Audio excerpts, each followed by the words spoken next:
Hello VC, hello again, it's Alan. Got some records to show you. Some recent pickups and some other stuff that I like. I wanted to give you a little update on my speaker placement. I've been playing it a little bit around with toe-in. But first of all, I should say that I am liking, a couple videos back I talked about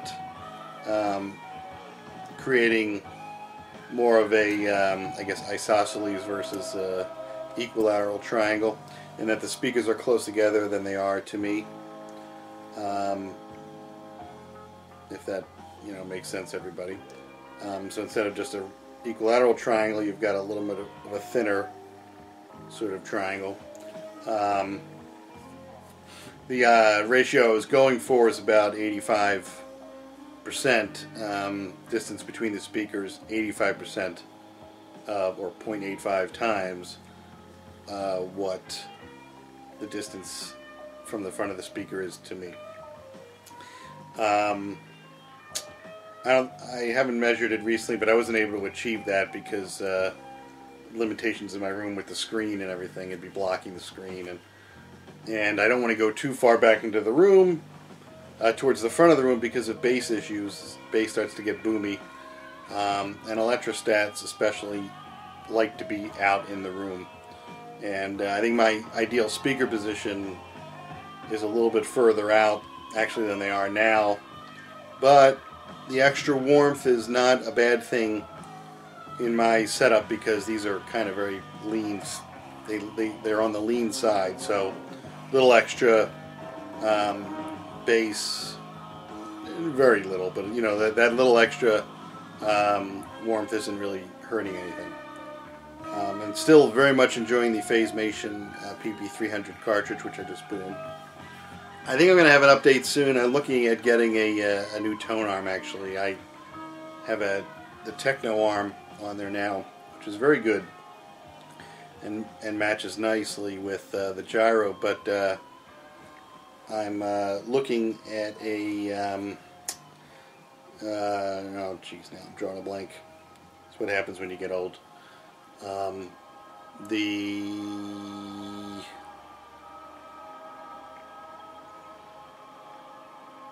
Yeah, I'm forgetting it. If it pops into my head, I'll let you know.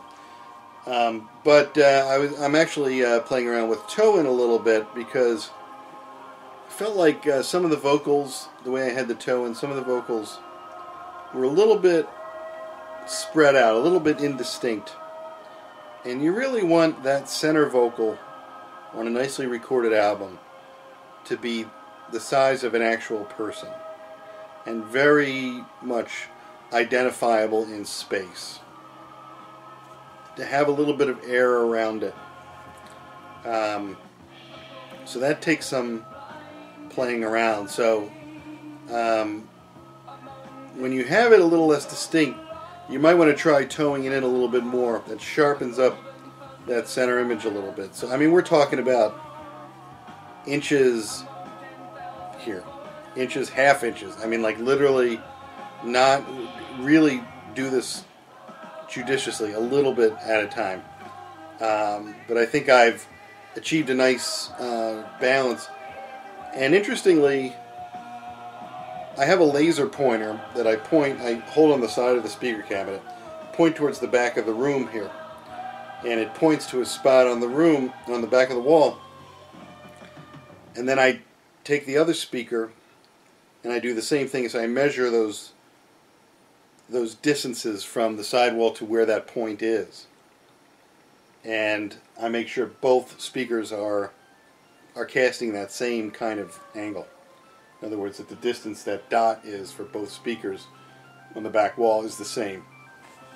And interestingly, when I settled on this position, I went back and did a measure to make sure that it was lining up exactly, and that point was the exact same spot on the back wall. In other words, the very center of the room, because everything is very symmetrical here.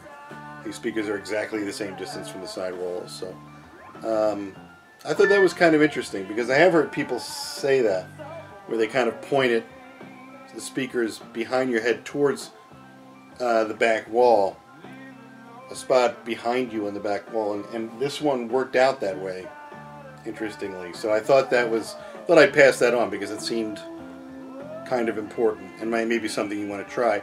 I'm not sure if you can try it, depending if you're very close to the wall. I'm not sure if that's going to make a difference. But anyway, you always got to use your ears. Unfortunately, I used to hate when I was starting out with this. That was the worst advice because I didn't have any ears. I didn't know what it meant.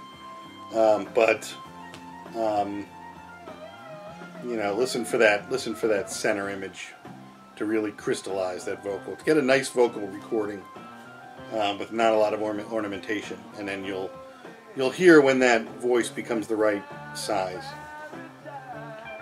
Listening to right now, Manfred Mann's Earth Band. I mentioned Manfred Mann the other day, one of my videos, an album I was going to recommend. This isn't it. I just picked this one up. This is the one with Blinded by the Light on it. And,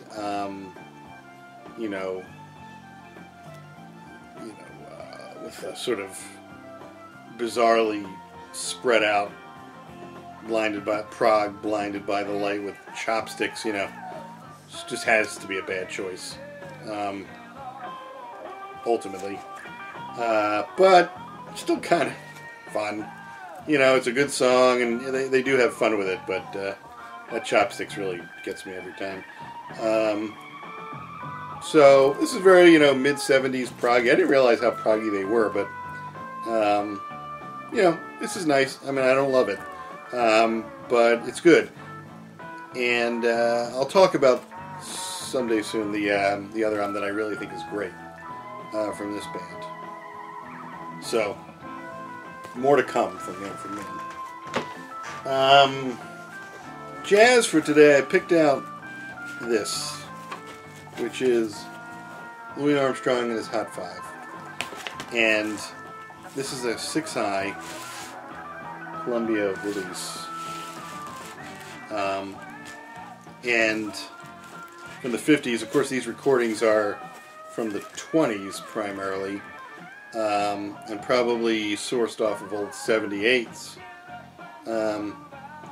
But still sounding pretty good, in a certain lo-fi way, as 78s can. So there's something very immediate about them. But if you don't know Louis Armstrong, if you're getting into jazz, and you keep hearing Louis Armstrong's name, this is the place to start. The Hot Fives and the Hot Sevens from the 20s are just amazingly exuberant. Really the foundation of so much of American pop music in the 20th century. You can watch that Ken Burns Jazz, the episodes on Louis Armstrong, and really get an appreciation for what this guy accomplished. But at the end of the day, the music is just still enjoyable, fun to listen to. There's a lot more of it here. This is volume 1. I'm still looking for other volumes. Hopefully I can pick up along the way, because there's a lot of great stuff. One of the more famous songs on this one is Heebie Jeebies. But all of it's good to some extent. So if you don't know this stuff, I mean, we're talking about the foundation of American pop singing, American pop soloing on instruments. So much begins here in a real way, even though it was drawn from other bands and other things. He really crystallized something, and the stuff really holds up. I mean, you can say, well, I gotta listen to something from the 20s. Absolutely, this stuff is just amazing.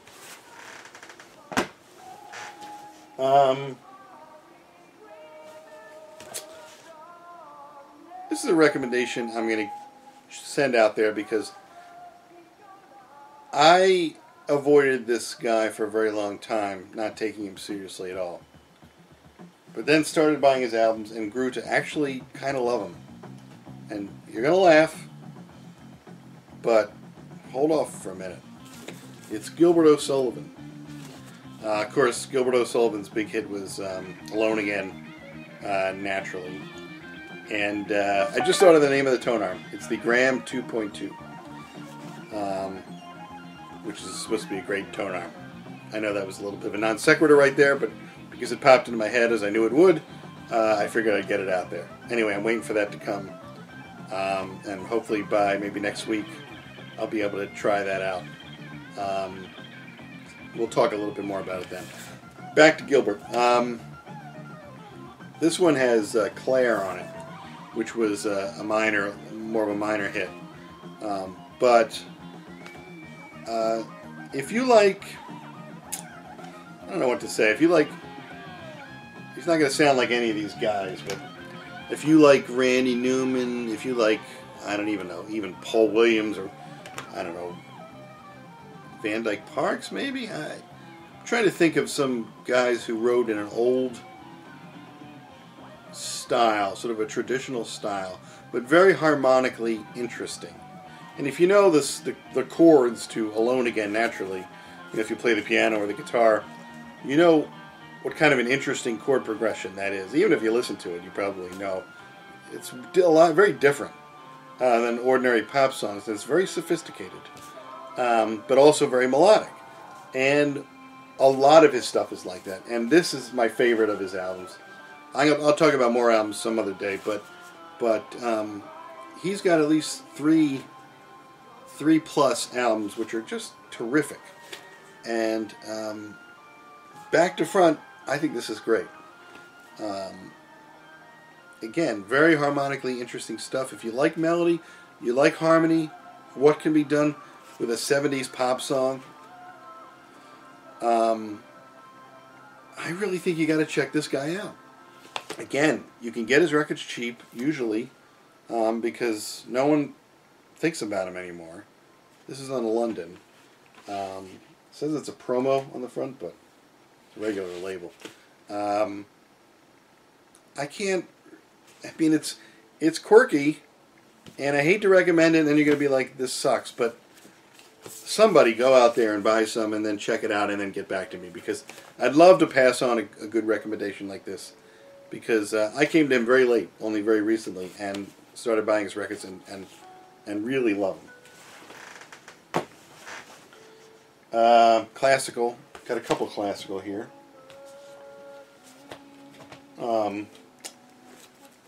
I was listening to this, so I figured I'd keep it to... Look how beautiful this is. Can you see the great packaging? This is, of course, the recent reissue, the quality record pressings of Rimsky-Korsakov, Scheherazade, Fritz Reiner conducting the Chicago Symphony. This is a classic recording. Usually when you go on to search for these, this is, of course, the RCA Living Stereo reissues that Chad Kasson has done, which are great. All the ones I have are great. And this is one of the first ones that pops up to the top, just because it's an amazing performance. It's a huge, huge sound, and really just amazing sound. You are swept away by everything about this. Sweet violins, huge horns, great hall. Everything about this is just number one. If you're just getting into classical music and you want a great sounding record, then this is a great piece, great place to start. So can't get any higher recommendation on that. Maybe when you're digging a little deeper, you might come across Finlandia by Sibelius, with, of course, the Peer Gynt Suite by Grieg on the other side on this one. This is the Philly Orchestra, my hometown Philly. Of course, Eugene Ormandy back in the day. Great Columbia Masterworks label. Another great sounding record on a great piece. Well, the whole album is really good. Peer Gynt, everybody knows, I'm not going to sing it, but you know it. Alphen's Swedish Rhapsody and Valse Triste, also by Sibelius. Finlandia is a really beautiful, beautiful sort of tone poem, if that's the right word for it. I don't know, but it's really great. So if you see this pressing, which I've seen a few different places, you might run into it. Pick it up. Um, this one, not easy to find, but it is a, I believe, can't remember if this is a reissue or, I think this is a reissue. Music on vinyl, yeah. The Julia Letters by Elvis Costello. Nobody ever talks about this. This is the one he did with the Brodsky Quartet. It's a simple pop song, written and arranged for string quartet and voice. And this is a nice recording. It's not fantabulous, but it is. I have a feeling there's a good version of this waiting yet to be released, like an amazing. Because I know they recorded this in like a church or something. Mastered by Bob Ludwig. I mean, produced by Kevin Killen. I just don't think, in terms of this pressing, it doesn't really blow me away. It's nice, but it doesn't blow me away. But anyway, I love this record. I think this is an amazing success. I think a lot of people think this is some sort of like one of his crazy side project failures. I totally disagree. I think this is brilliant music. Some of his greater post-attraction songs are on here. Jackson's Monk and Row, The Sad Burlesque, I Thought I'd Write to Juliet, Taking My Life in Your Hands, For Other Eyes, I Almost Had a Weakness. These are all great songs. The Birds Will Still Be Singing, beautiful coda. Again, it's not going to be to everybody's taste. And I love Elvis, and most of the stuff he did up to a certain point. I've sort of, the recent stuff he's done I haven't really gotten into, but, and when I say recent, I mean the past 10 years or so. But up to that, I like everything to a certain extent. But I always listen to this. I think these are great songs. And, again, it's a quirky choice, but I really recommend it. Taking a completely, well, not a complete, off of Elvis, a complete sideways lurch into Mont the Hoople. This is Mont. This is the one with All the Way from Memphis on it, which is an amazing song. Just one of the great songs of the glam era. This is from '73. Boy. This album is great. There's a couple great Mont the Hoople albums.